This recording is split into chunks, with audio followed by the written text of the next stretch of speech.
Hello students, welcome to Magnet Brains. This is Anamika Singh. कैसे हैं आप सभी?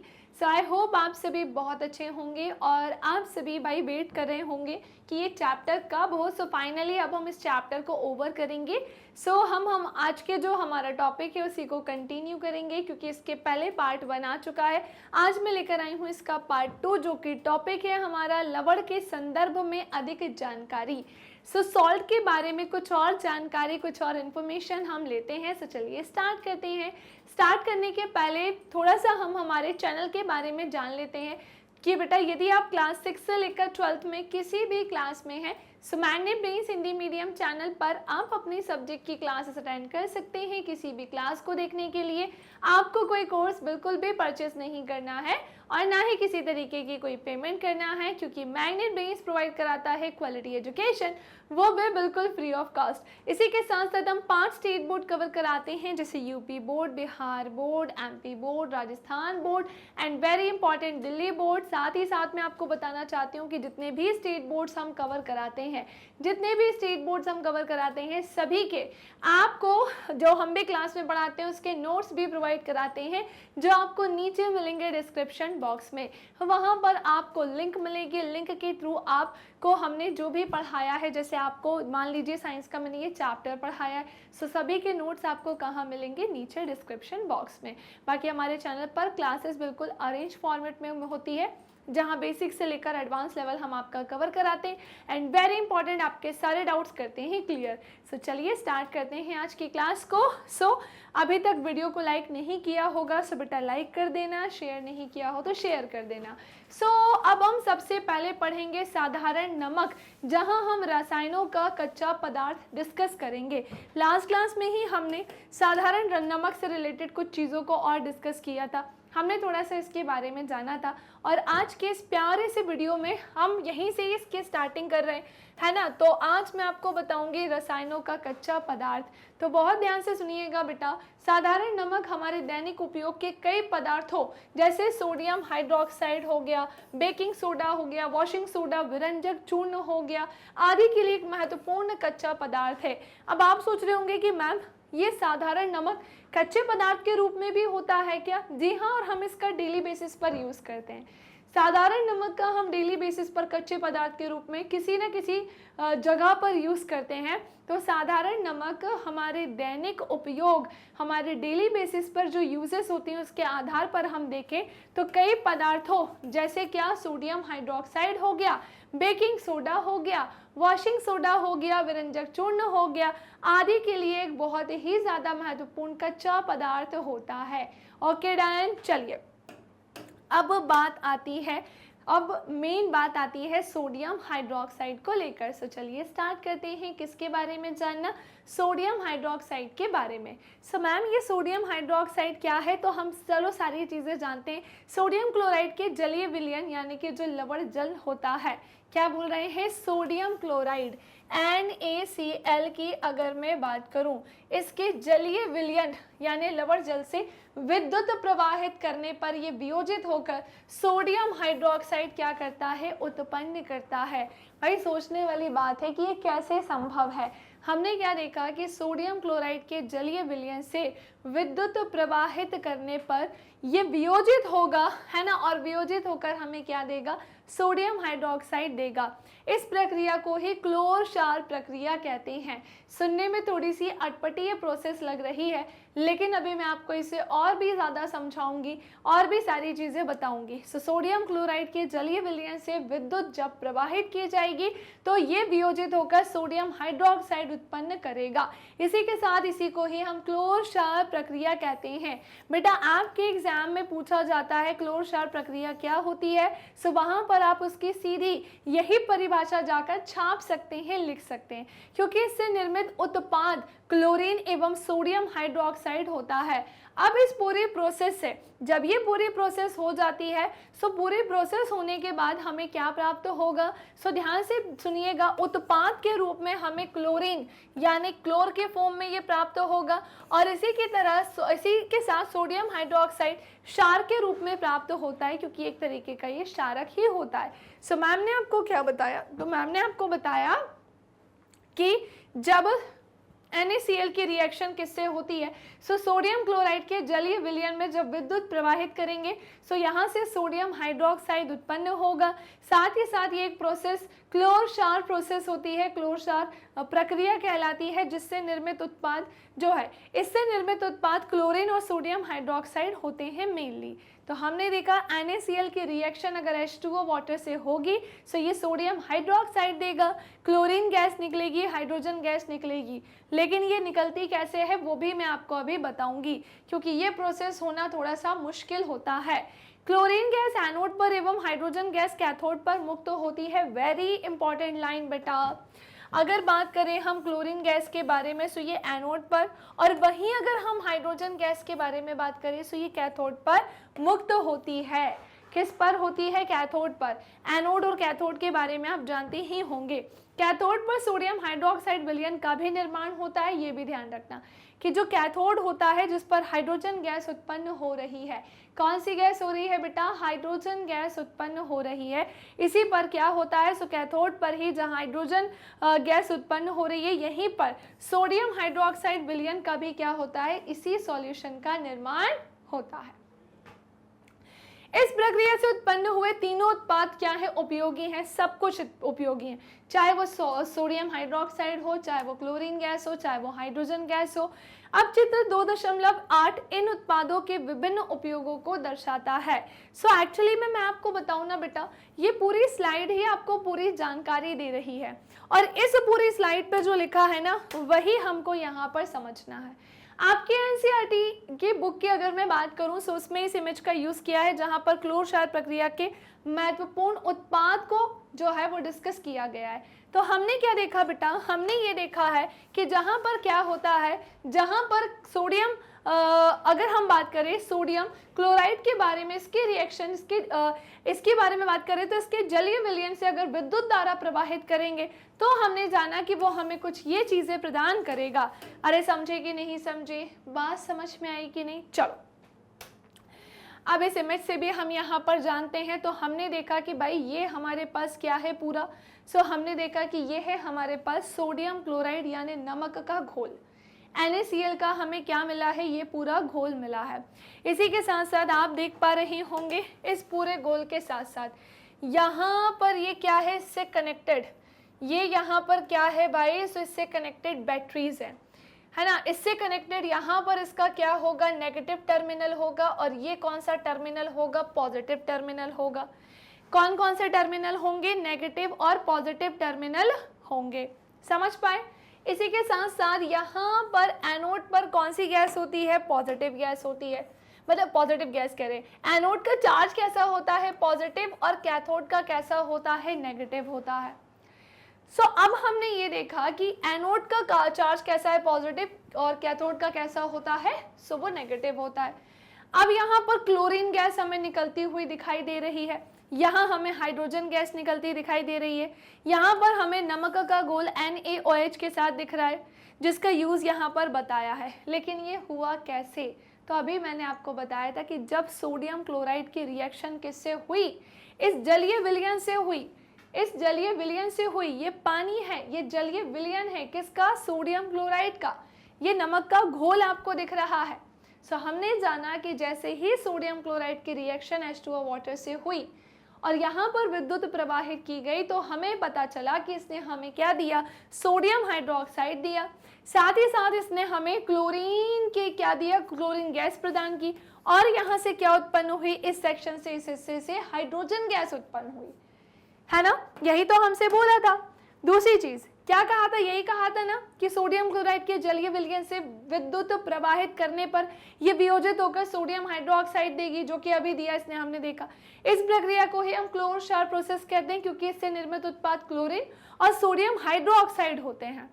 जहां हमने जाना क्लोरीन गैस कहाँ मिलेगी? एनोड पर। तो मिल तो रही है एनोड, जिसका चार्ज कैसा होता है? पॉजिटिव। और कैथोड पर कौन सी गैस मिल रही है? हाइड्रोजन गैस, जैसा कि हमें यहाँ बताया था, है ना। और हमसे क्या बोल रहे हैं कि कैथोड पर ही फिर सोडियम हाइड्रोक्साइड विलयन का निर्माण भी होता है। भाई अगर हम कैथोड पर ही बात करें ना, सो इसी पर ही क्या होता है? सोडियम हाइड्रोक्साइड विलयन का निर्माण भी होता है बेटा। ओके चलिए अब एक चीज और, इसका प्रयोग कहाँ किया जाता है? सो भैया जल की स्वच्छता में किया जाता है, स्विमिंग पूल में किया जाता है, पीवीसी में किया जाता है, रोगाणु नाशक में उनको मारने के लिए किया जाता है। समझ पा रहे हैं ना? इसी के साथ साथ सीएफसी में किया जाता है, कीटनाशक में किया जाता है ना? इन सारी जगह पर इसका यूज किया जाता है। ठीक है ना? चलिए आगे बढ़ते हैं बेटा अब हम फटाफट से, और अब हम इसके आगे की कहानी को क्या करते हैं, डिस्कस करते हैं। सो बात कुछ ऐसी है कि अगर हम इसके बारे में बात करें, सो हाइड्रोजन गैस का जो प्रयोग है ईंधन, मार्गरीन में किया जाता है, साथ ही साथ खाद के लिए अमोनिया जो होता है उसमें भी इसका प्रयोग किया जाता है। अब नेक्स्ट आते हैं कि भाई NaOH का यूज किया कहाँ जाता है? धातुओं के ग्रीस हटाने में किया जाता है। हमने क्या देखा कि धातुओं के नमक के घोल के साथ यहाँ पर सोडियम हाइड्रोक्साइड है ना? नमक का घोल सोडियम हाइड्रोक्साइड के साथ है, तो धातुओं से ग्रीस हटाने के लिए इसका यूज करेंगे। साबुन और अपमार्जक डिटर्जेंट में इसका यूज किया जाएगा। कागज बनाने के लिए और कृत्रिम फाइबर बनाने के लिए भी इसका यूज किया जाएगा। आर्टिफिशियल फाइबर बनाने में भी इसका यूज किया जाएगा। ओके डन, समझ में आ गया ना भाई? लाइक कर दो, शेयर कर दो वीडियो को यदि अब तक नहीं किया हो तो। वीडियो को हमें बेटा लाइक शेयर करते हुए चलना है, इसमें किसी तरह की कोई भी कंजूसी नहीं होनी चाहिए। चलिए अब हम फटाफट से आगे बढ़ते हैं। क्लोरशार प्रक्रिया के कुछ महत्वपूर्ण उत्पाद हमने देख लिए। यहाँ पर हमने देखा भाई कि जब ये प्रोसेस हुई तो हमें बहुत अच्छे से पता है सबके क्या होते हैं बेटा, आयंस। जिसे ध्यान से सुनिएगा, आप देख रहे होंगे Na सोडियम का आयन क्या दिख रहा है, वो धनायन आपको दिख रहा है। हाइड्रोजन का भी क्या दिख रहा है, धनायन आपको दिख रहा है। क्लोरीन का क्या दिख रहा है, ऋणायन आपको दिख रहा है। और वहीं अगर हम हाइड्रोक्साइड की बात करेंगे तो उसका भी ऋणायन आपको दिख रहा है। मैम ये आयंस आए कहाँ से? सो बेटा आपने अभी वो पार्ट नहीं पढ़ा है, छोटू सा कॉन्सेप्ट में यहाँ पर इसका भी क्लियर ही कर देती हूँ, है ना? मैं नहीं चाहती कि मेरे प्यारे प्यारे चंगो मंगो के कोई छोटे से भी डाउट रह जाए। जैसे सबसे पहले बात करते हैं हम सोडियम की। मैं आपको बताती हूँ सोडियम और क्लोरीन पर पॉजिटिव एंड नेगेटिव चार्ज कैसे आया। सो बात कुछ इस प्रकार से है कि अगर मैं बात करूँ सोडियम की, तो सोडियम की परमाणु संख्या कितनी होती है? सो सोडियम की परमाणु संख्या होती है भैया 11। अब प्रश्न ये उठता है कि 11 है, इसका मतलब क्या होगा? हमें इसकी इलेक्ट्रॉन संख्या भी पता होनी चाहिए। सो इसकी इलेक्ट्रॉन की संख्या कितनी होती है बेटा? सो वो भी 11 ही होती है ना? अब हमें पता है कि किसी भी एटम की अगर बात करें तो उसका इलेक्ट्रॉन, प्रोटॉन और न्यूट्रॉन होते हैं उसमें, है ना? किसी भी एटम की बात करें कि एटम क्या होता है, किसी भी पदार्थ की स्मॉलेस्ट यूनिट, सबसे छोटी इकाई होती है बेटा। और अगर हम इसके बारे में बात करें इनमें क्या होते हैं, इलेक्ट्रॉन, प्रोटॉन, न्यूट्रॉन। इलेक्ट्रॉन क्या होता, कहाँ होता है? नाभिक के चारों तरफ। और प्रोटॉन कहाँ होता है? नाभिक के अंदर। न्यूट्रॉन भी अंदर होता है। यहाँ पर इलेक्ट्रॉन की बात चल रही है, तो हमने देखा कि ये कुछ मैम ने ऐसा बनाया है बेटा। अंदर आपको क्या मिलेंगे, सुन लो, यहाँ पर होंगे प्रोटॉन और न्यूट्रॉन। इलेक्ट्रॉन जो है इसके बाह्य कक्षा में क्या लगाते होते हैं, चक्कर। टोटल कितने इलेक्ट्रॉन हैं, 11 है। इन्हें इनके ऑर्बिट्स में बैठाना होता है बेटा। तो अगर मैं आपको बताऊं, सबसे पहले मैंने इसे इसके पहले ऑर्बिट में बैठाया, जहां पर 2 ही इलेक्ट्रॉन बैठ सकते हैं, 2 से ज्यादा नहीं बैठ सकते। तो हमने 2 यहाँ बैठा दिए। अब इस वाले में कितने बैठाएंगे, 1 2 3 4 5 6 7 8, कितने बैठाएंगे, 8। मुझे एक बात बताओ, कितने बैठाने थे, 11। हमने देखा कि इस वाले में 2 बैठे, इस वाले में कितने बैठे बेटा, 8 बैठे। तो ऐसे तो टोटल कितने हो गए, 10 हो गए। अब लास्ट वाले में कितने बैठा दिए मैंने, मान लेते हैं कि इसे 1 बैठा दिए बेटा। यहाँ पर 8 से ज़्यादा नहीं बैठ सकते, क्योंकि इसे अपना अष्टक कंप्लीट करने के लिए उतने ही इलेक्ट्रॉन चाहिए। सेम वैसे ही इसे भी क्या चाहिए, 8 इलेक्ट्रॉन अपना अष्टक पूरा करने के लिए। लेकिन इसके पास 1 ही इलेक्ट्रॉन है, इसे किसी से उधार कितने इलेक्ट्रॉन चाहिए होंगे बेटा, 7 इलेक्ट्रॉन। आप मुझे एक बात बताओ कि अगर कभी आपको किसी से पैसों की जरूरत होती है, फॉर एग्जाम्पल आपको पापा से, किसी से क्या, पेरेंट्स से ही पैसे लोगे आपको पापा से पैसे लेने हैं, और मान लेते हैं कि पापा के पास पैसे नहीं है। हमने देखा कि यार हमें ना, मान लीजिए 2000 रुपये चाहिए, तो हमने पापा से मांगा, है ना, लेकिन एक बार मांगने में हिचक हुई, मान लो भी नहीं मांगा है और हम सोच रहे हैं क्या 2000 पापा से मांगना पड़ेगा, तो किसी से ज़्यादा पैसा लेना, भले ही वो पेरेंट्स हो लेकिन उनके पास नहीं है, तो हम सोचते हैं ना कि यार रहने दो, हम कम में भी गुजारा कर लेंगे, कम में भी मैनेज कर लेंगे, क्योंकि हमें वो ज़्यादा पैसे मांगने में थोड़ा सा अजीब लगता है।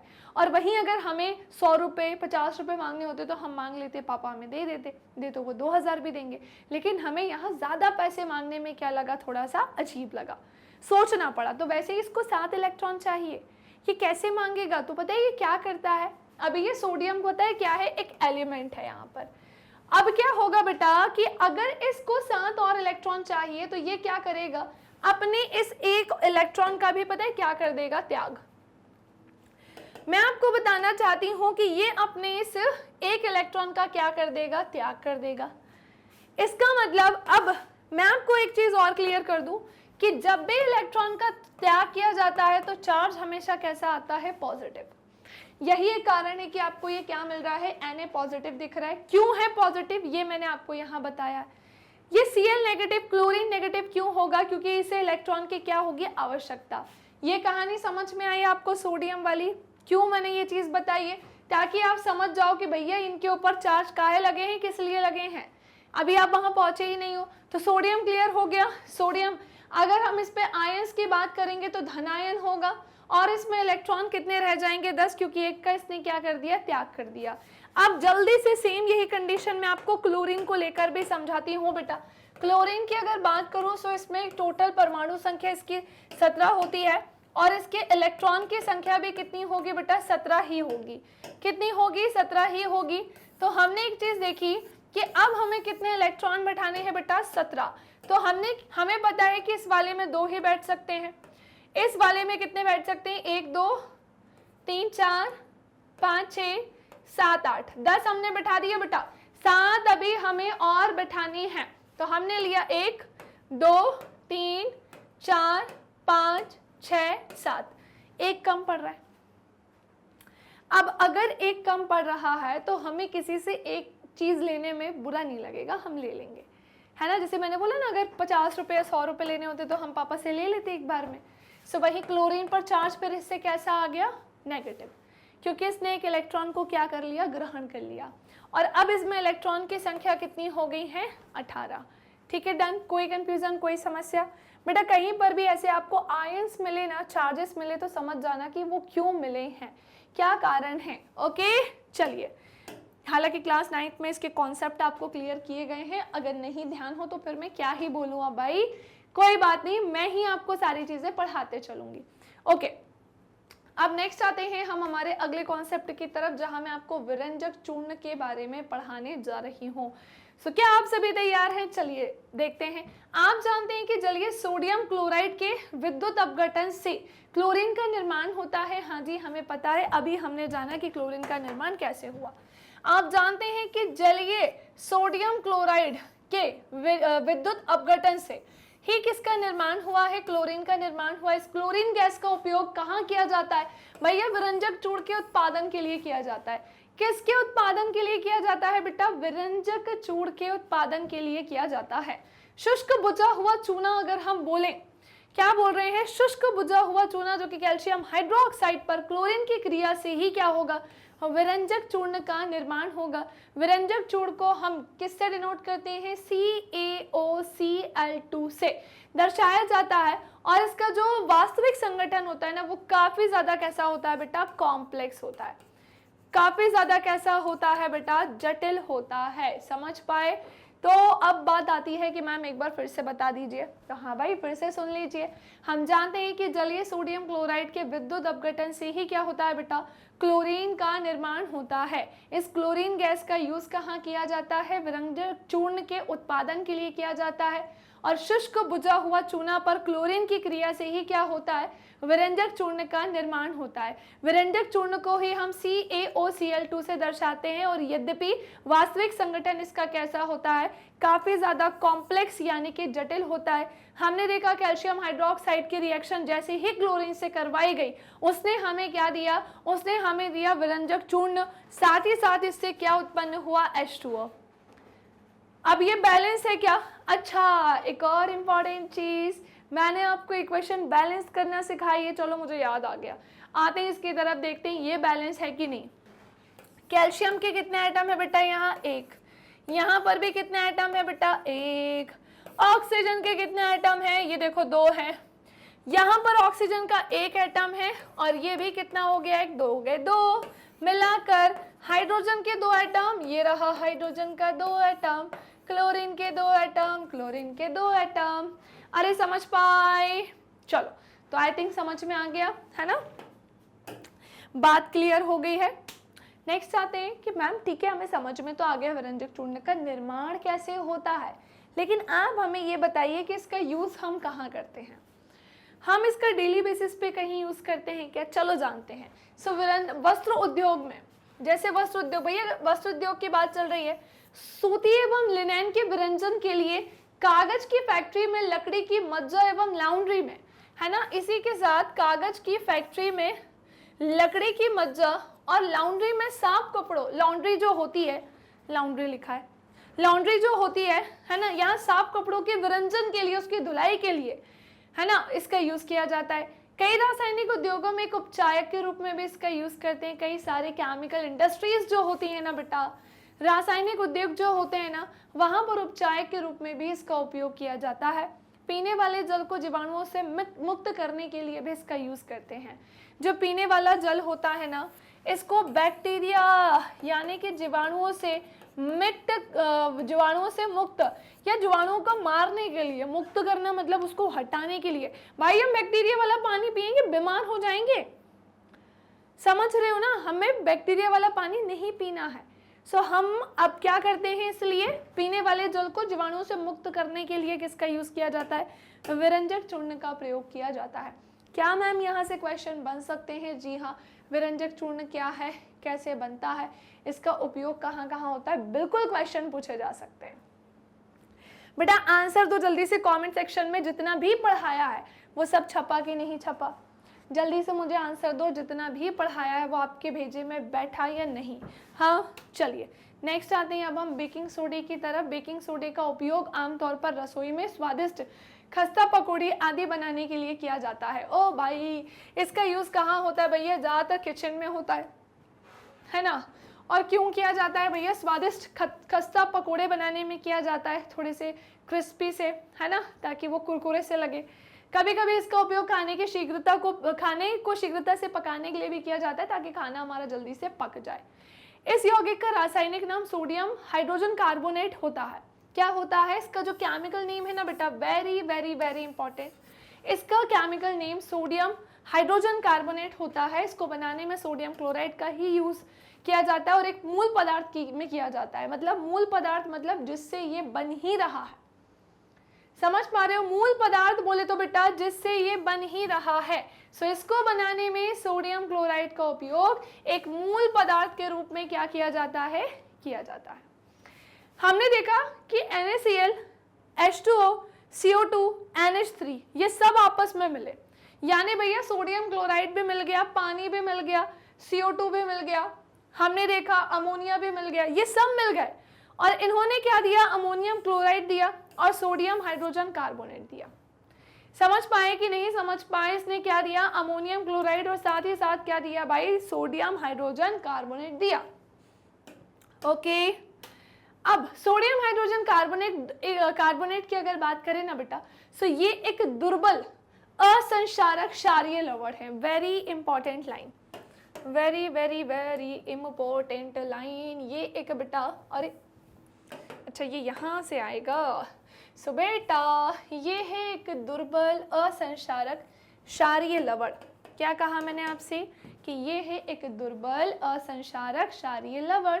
खाना पकाते समय इसे हम गर्म करने पर निम्न अभिक्रिया होती है। खाना पकाते समय इसे गर्म करने पर निम्न अभिक्रिया होती है, जैसे जैसे जैसे सोडियम हाइड्रोजन कार्बोनेट को जैसे ही ऊष्मा मिली, इसने सोडियम क्या बनाया? कार्बोनेट बनाया। H2O मिला और कार्बन डाइऑक्साइड यहाँ से मुक्त हुई। सोडियम हाइड्रोजन कार्बोनेट का उपयोग कहाँ करते हैं? हमारे घरों में अनेक प्रकार से किया जाता है। कहाँ किया जाता है बेटा? इसका यूज जो है वो हमारे घरों में कई प्रकार से किया जाता है। बेकिंग सोडे के यूज में यानी बेकिंग सोडे के उपयोग में, है ना। तो बेकिंग पाउडर बनाने में जो बेकिंग सोडा यानी सोडियम हाइड्रोजन कार्बोनेट एवं टार्ट्रिक अम्ल जैसे एक मंद खाद्य अम्ल का मिश्रण है। क्या बोला मैंने आपसे, इसी के बारे में हम जान रहे हैं कि कैसे और किस किस रूप में यूज करेंगे हम। तो हमने जाना बेकिंग सोडे का उपयोग यहाँ पर किया जाएगा जैसे बेकिंग पाउडर बनाने में जो बेकिंग सोडा यानी सोडियम हाइड्रोजन कार्बोनेट एवं टार्ट्रिक अम्ल जैसे एक मंद खाद्य अम्ल का ही क्या होता है, मिश्रण है। जब बेकिंग पाउडर को गर्म किया जाता है या जल में मिलाया जाता है तो कुछ इस प्रकार से रिएक्शन होती है, कुछ इस प्रकार से अभिक्रिया होती है। क्या बोल रहे हैं कि जब भी बेटा बेकिंग पाउडर को गर्म किया जाएगा या फिर इसे जल में मिलाया जाएगा तो अभिक्रिया कैसी होती है। सो हमने देखा कि जब भी हम इसकी रिएक्शन जैसे NaHCO3 के रिएक्शन किससे करते हैं, हाइड्रोजन से करते हैं। साथ ही साथ हमने क्या देखा, तो हमने इसकी रिएक्शन देखी कि ये H+ आयन से इसकी रिएक्शन तो हुई, साथ ही साथ इसने क्या दिया है, CO2 दिया है और H2O पानी दिया है और अम्ल का सोडियम लवण भी प्राप्त होता है। समझ पाए कि नहीं समझ पाए। तो जब बेकिंग पाउडर को गर्म किया जाता है, जल में मिलाया जाता है तो कुछ इस प्रकार से रिएक्शन होती है जो आपके सामने है। ओके, नेक्स्ट आते हैं अब हम कि इस अभिक्रिया से उत्पन्न कार्बन डाइऑक्साइड के द्वारा पावरोटी या केक में खमीर जो है वो उठाया जा सकता है। ये उफान मार के एकदम से निकलता है, तो बिल्कुल सही बोला है। ये एक ऐसी अभिक्रिया होती है जहां पर कार्बन डाइऑक्साइड के द्वारा पावरोटी या केक में खमीर उठाया या उसे फुलाया जा सकता है तथा इससे ये मुलायम या स्पंजी से थोड़े से हो जाते हैं। सोडियम हाइड्रोजन कार्बोनेट भी एक एंटासिड का ही संगठन होता है जिसे हम प्रति अम्ल कहते हैं बेटा। एंटासिड की बात करें तो ये क्या कहलाता है, प्रति अम्ल कहलाता है। तो क्या कहा मैंने आपसे कि सोडियम हाइड्रोजन कार्बोनेट भी एक एंटासिड का एक संगठक है। क्षारीय होने के कारण ये पेट में अम्ल की अधिकता को क्या कर देता है, न्यूट्रल यानी उदासीन करके हमें राहत पहुंचाता है। इसका उपयोग सोडा अम्ल अग्निशामक में भी किया जाता है। किस में किया जाता है, सोडा अम्ल अग्निशामक में भी किया जाता है। सो इतनी सारी जगह पर हमने इनके क्या देखे, यूज देखे हैं। समझ पाए कि नहीं समझ पाए। चलिए अब नेक्स्ट आते हैं धोने का सोडा। इसके बारे में जानने हमने क्या क्या पढ़ लिया, तो हमने पढ़ा बेकिंग सोडा। बेकिंग सोडा में हमने यहाँ पर इसकी कहानी, इनके यूजेस देखे हैं और अब हम आके जानते हैं धोने का सोडा क्या होता है। तो पहली बात तो हमने देखा कि इसका सूत्र क्या होता है, Na2CO3 और हमने देखा TnH2 ये धोने का सोडा है। एक अन्य रसायन जिसे सोडियम क्लोराइड से प्राप्त किया जाता है। किससे प्राप्त कर सकते हैं बेटा इसे, सो इसे हम सोडियम क्लोराइड से प्राप्त कर सकते हैं। इसी के साथ साथ आप ऊपर देख चुके हैं कि बेकिंग सोडा को गर्म करके सोडियम कार्बोनेट प्राप्त किया जा सकता है। क्या बोल रहे हैं कि आप ऊपर देख ही चुके हैं कि बेकिंग सोडा को गर्म करके सोडियम कार्बोनेट प्राप्त किया जा सकता है। सोडियम कार्बोनेट के पुनः क्रिस्टलीकरण की अगर बात करें, क्रिस्टलाइजेशन की अगर बात करें, सो इससे धोने का सोडा प्राप्त होता है। तो हमें तो ये कहानी थोड़ी सी उलझी हुई दिख रही है। हमसे क्या क्या बोल रहे हैं बेटा यहाँ पर, तो पहले हमसे क्या बोला है कि Na2CO3 10H2O धोने का सोडा एक अन्य रसायन जिसे हम सोडियम क्लोराइड कहते हैं, इससे प्राप्त किया जाता है। आप ऊपर देख चुके हैं कि बेकिंग सोडा को गर्म करके सोडियम कार्बोनेट क्या कर सकते हैं बेटा, प्राप्त कर सकते हैं।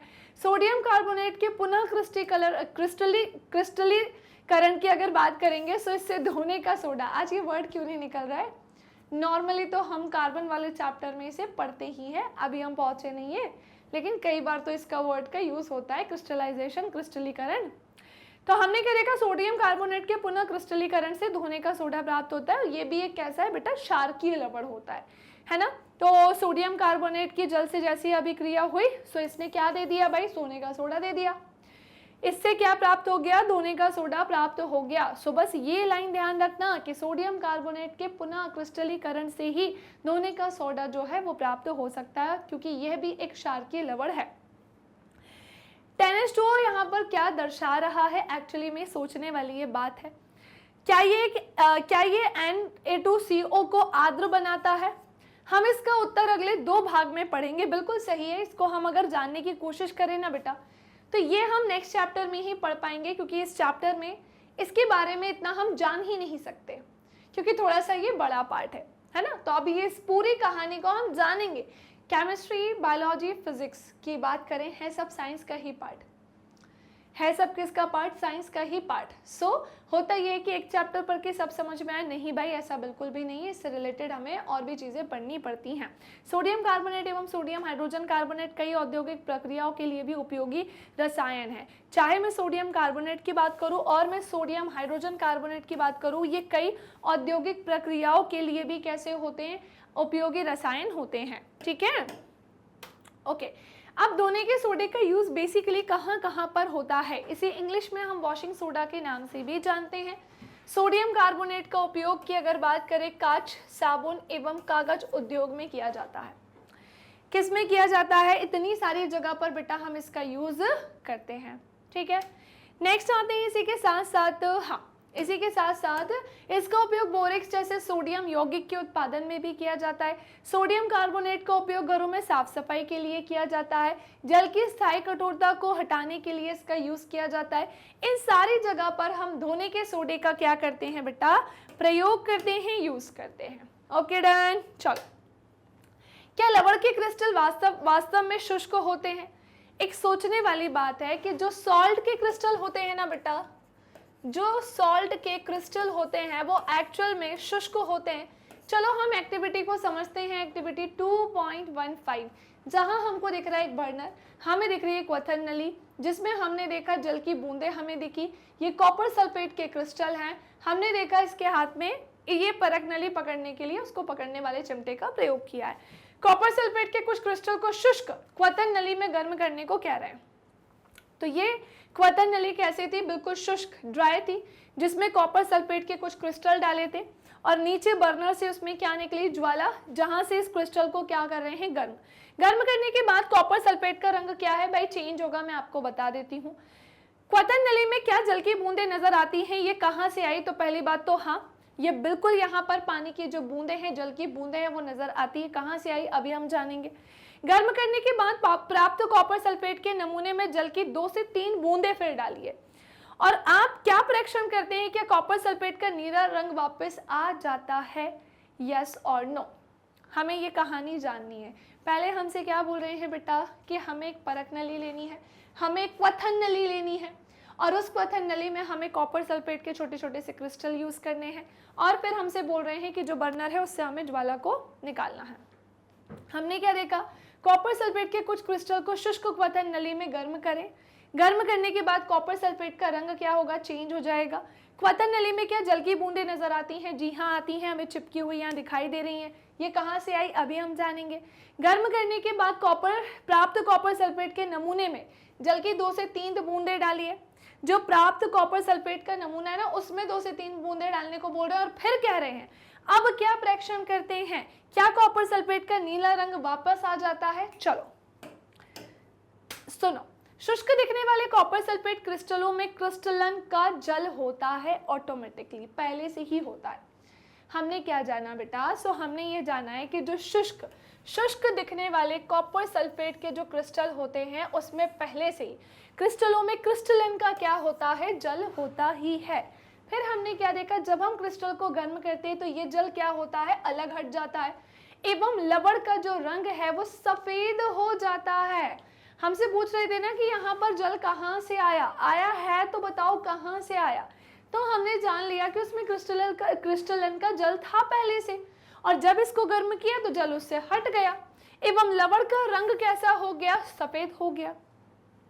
यदि आप क्रिस्टल को पुनः जल से भिगोते हैं तो क्रिस्टल का नीला रंग वापस आ जाता है। हमने क्या बोला कि यदि आप क्रिस्टल को वापस से जल में क्या करते हैं, भिगो देंगे तो क्रिस्टल का जो नीला रंग है वापस आ जाता है और लवण की एक सूत्र इकाई में जल के निश्चित अणुओं की संख्या को ही क्या कहा जाता है, क्रिस्टलन का जल कहा जाता है। किसका, क्रिस्टलन का जल कहा जाता है। तो भैया नीला रंग तो वापस आ ही गया है, सारे क्वेश्चन के आंसर मिल गए ना। और क्या कह रहे हैं कि भाई ये क्रिस्टलन का जल क्या होता है। जिन बच्चों को लग रहा है कि मैम ये बताइए कि क्रिस्टलन का जल क्या है, तो क्या कहा जा रहा है बेटा कि लवण के एक सूत्र इकाई में जल के निश्चित अणुओं में की संख्या को ही हम क्या कहते हैं, क्रिस्टलन का जल कहते हैं। कॉपर सल्फेट की एक सूत्र इकाई में जल के 5 अणु कॉपर सल्फेट की एक सूत्र इकाई में जल के क्या बोलते हैं भाई, 5 अणु उपस्थित होते हैं। कितने होते हैं, 5 अणु इसमें उपस्थित होते हैं। जलीय कॉपर सल्फेट का रासायनिक सूत्र क्या होता है? सो हमने देखा कि इसका जो रासायनिक सूत्र है जलीय कॉपर सल्फेट का वो CuSO4 5H2O होता है। क्या आप बता सकते हैं कि Na2CO3 10H2O का आर्द्र अणु जो है वो आर्द्र है या नहीं, ये हमसे पूछा है। जिप्सम एक अन्य लवण है इसमें जिसमें क्रिस्टलन का जल होता है। इसमें क्रिस्टलन के जल के 2 अणु होते हैं, बिल्कुल सही, जिप्सम की बात यहाँ की गई है। और एक छोटू सा होमवर्क मैं आपको यहाँ पर दे रही हूँ बेटा। एक छोटू सा होमवर्क आपके लिए ये है कि आपको बताना है कि Na2CO3 10H2O की अगर मैं बात करूँ तो ये इसका जो अणु है वो आर्द्र है या फिर नहीं है। ठीक है, ये मुझे कमेंट सेक्शन में आंसर चाहिए। जैसे आप हमेशा आंसर तो देते हैं, कई सारे बच्चे देते हैं, आपको भी आंसर देना है। और यहाँ तक चीज़ें क्लियर हो गई हैं ना? जितना भी मैंने यहाँ तक पढ़ाया वो सब पेजे में बैठा कि नहीं बैठा? हाँ। सो जिप्सम एक अन्य लवण है जिसमें क्रिस्टलन का जल होता है। इसमें क्रिस्टलन के जल के क्या होते हैं, 2 अणु होते हैं। इसका रासायनिक सूत्र क्या होता है, CaSO4 2H2O होता है। अब हम इस लवण के उपयोगों पर ध्यान देते हैं। जहां पर हम किसे जान रहे हैं, सो अब हम प्लास्टर ऑफ पेरिस को जानेंगे।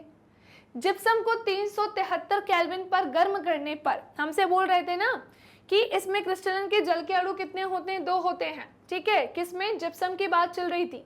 और इसका रासायनिक क्या होता है, CaSO4 2H2O। अब हम इस लवण के उपयोग पर ध्यान देते हैं। चलो तो अब हम प्लास्टर ऑफ पेरिस को जानते हैं, जहां हमने देखा कि जिप्सम को 373 केल्विन पर गर्म करने पर ये जल के अणुओं को क्या कर देता है, त्याग देता है और कैल्शियम सल्फेट अर्धहाइड्रेट या हेमीहाइड्रेट बनाता है।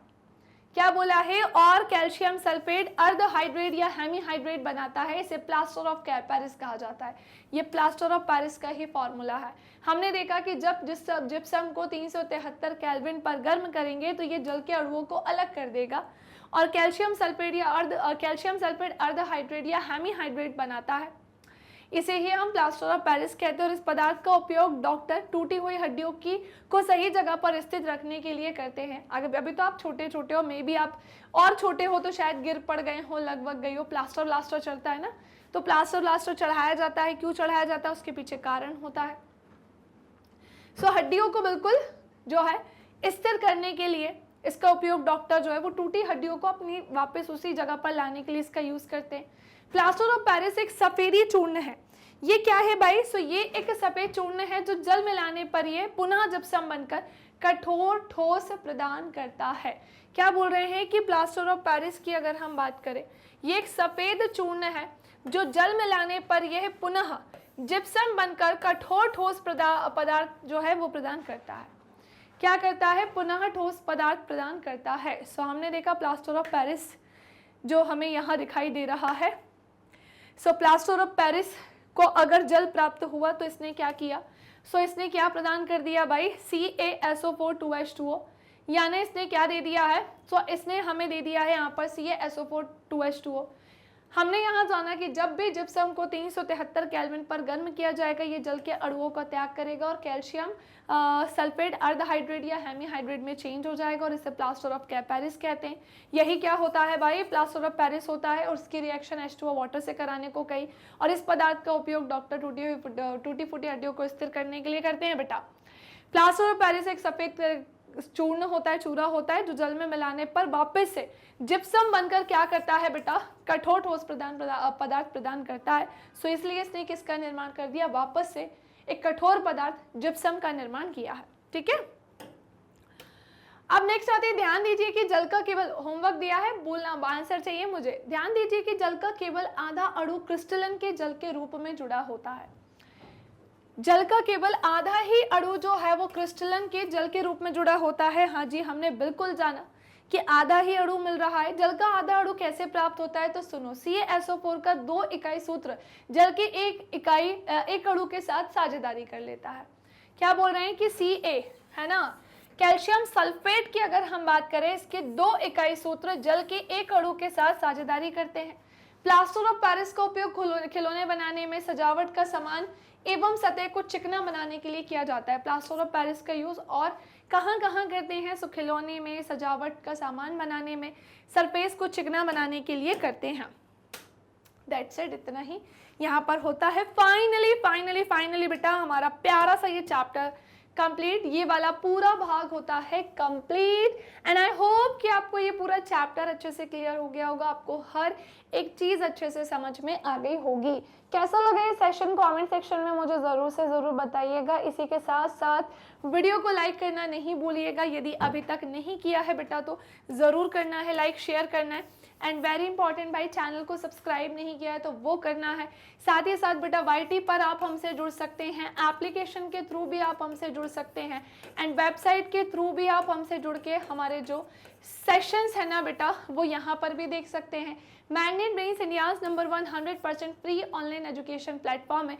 कुछ अदर प्लेटफॉर्म्स भी हैं मैग्नेट ब्रेन्स के, जहाँ आप जुड़कर हमसे हमारे क्लासेस ले सकते हैं, जैसे वो तो मैंने आपको बता दिए। और आप अपनी फ़ोटो यहाँ पर लगवाना चाहते हैं तो खूब पढ़ाई करो, खूब मेहनत करो ताकि आपकी फ़ोटो भी यहाँ लग सके।